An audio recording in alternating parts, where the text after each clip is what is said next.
As-tu le choix? Pourtant, l'argent n'est ni moral ni immoral. C'est un amplificateur. Ce n'est pas le manque d'argent qui fait peur, c'est l'absence d'options.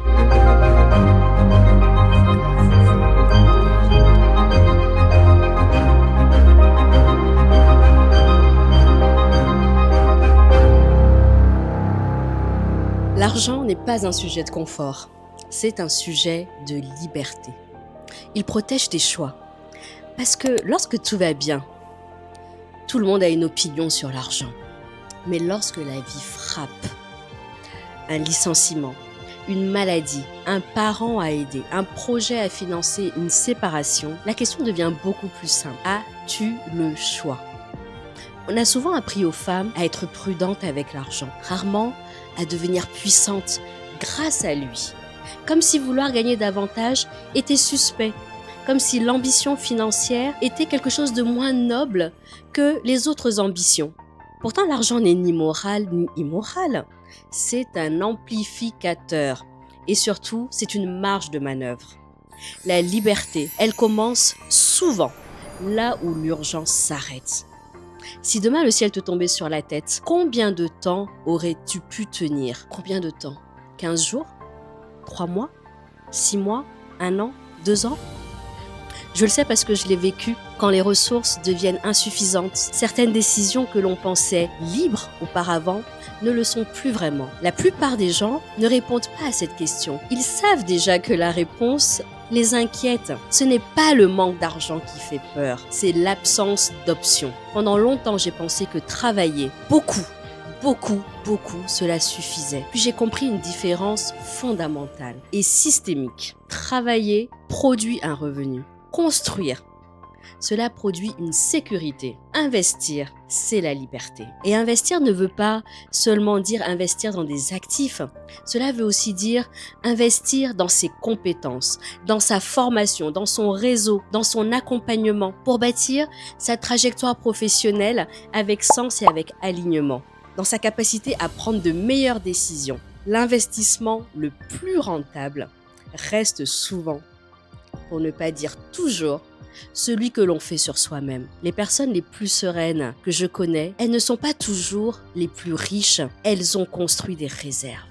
Des réserves déjà d'authenticité, d'alignement, de sincérité vis-à-vis d'elles-mêmes et vis-à-vis des autres. Et pourquoi? Parce qu'elles ont aussi des réserves de compétences, des réserves de relations authentiques, de confiance, mais aussi des réserves d'argent.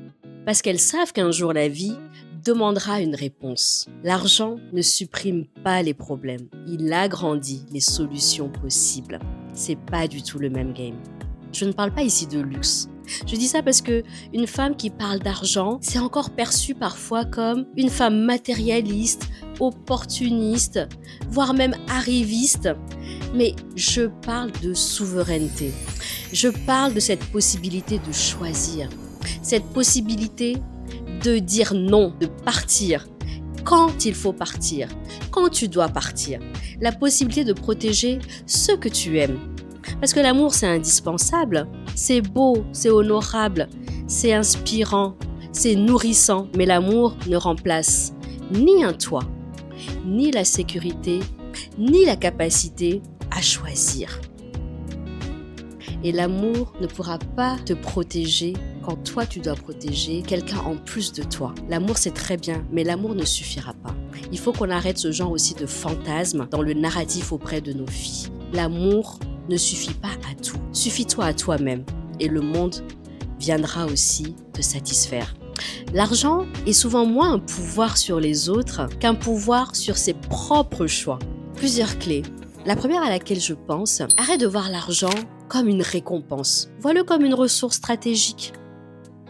Ce que tu gères consciemment, cela grandit. Deuxième clé, constitue ton bouclier, ta liberté. Pas pour vivre dans la peur, mais au contraire, pour vivre dans la paix, dans la sérénité, pour désangoisser.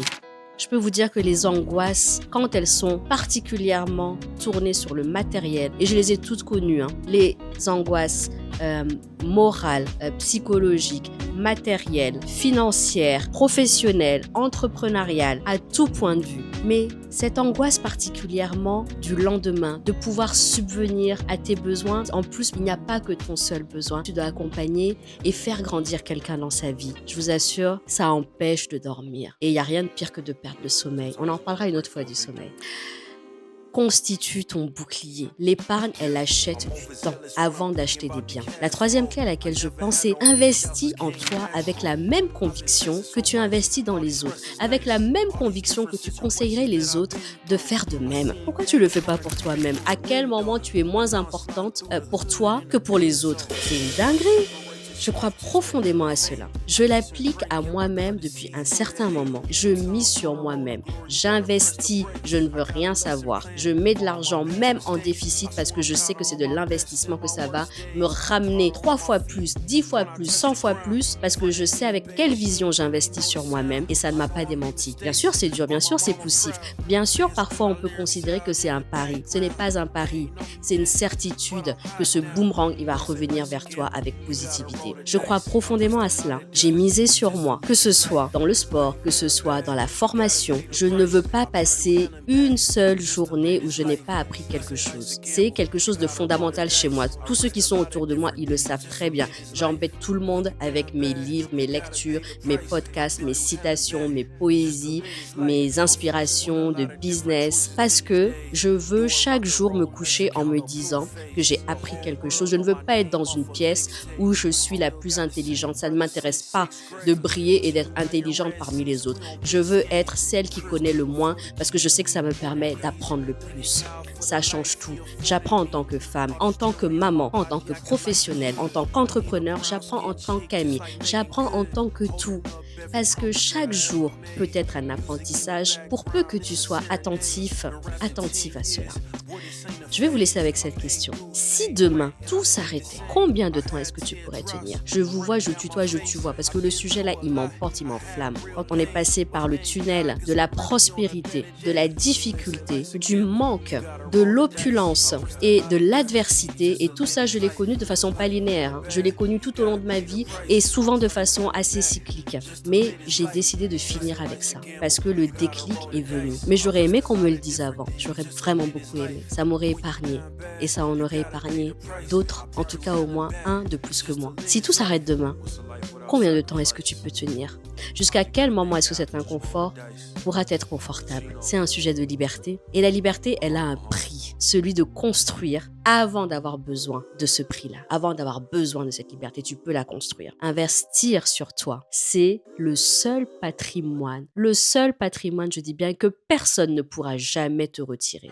Personne. Je suis une lionne, je ne survis pas, je règne. Tu es une lionne, tu ne survis pas, tu règnes. Et puis c'est tout.